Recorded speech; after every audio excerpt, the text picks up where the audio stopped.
Good morning mga loads. So isang loader na naman ang na-shutdown, namamatay daw. So ito mga loads, dadiagnose namin. Tapos itatry namin iakyat doon sa taas dahil mainit dito. Tsaka busy dito sa quarry. Ito yung loader namin mga loads. So yan o, namatay. Di man lang na secure. So tignan natin kung anong error codes niya. So menu, monitor, tingnan natin sa ECU first. Yung escape, ECU, wala.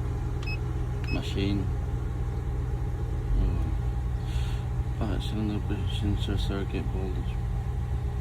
Okay, hindi yan yung problema dahil ito ating problema sa engine.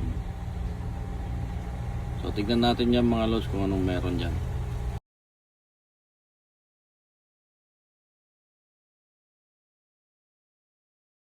So ito yung fuel shut off, fuel pump. Walang power yung fuel shut off.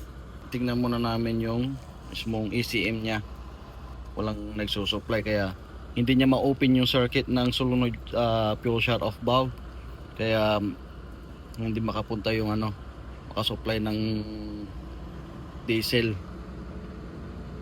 So yun mga loads, balita. So dahil walang power yung solenoid, testingin natin lagyan ng power, tapos i-crank natin kung i-start. Yan o. Pwedeng negative, pwedeng positive. So try natin mga loads. So yan kasi mga loads, kapag walang power yan, nagko-close yung valve para hindi makapasok yung diesel. So ngayon walang power, bigyan natin ng power. Test, crank.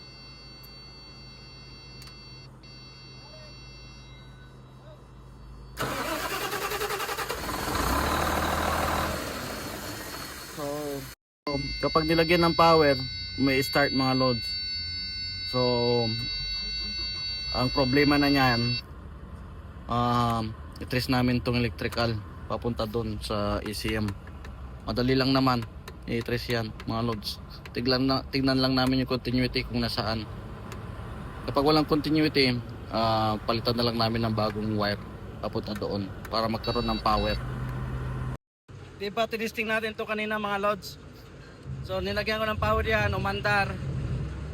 Pero ang problema, kaya nawawalan pala ng power to.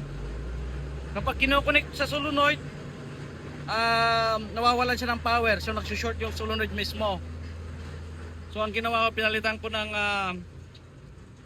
bagong shut off solenoid. Gumana mga loads. So paanda rin na lang natin mga loads. So testing na mga loads, paanda rin na natin.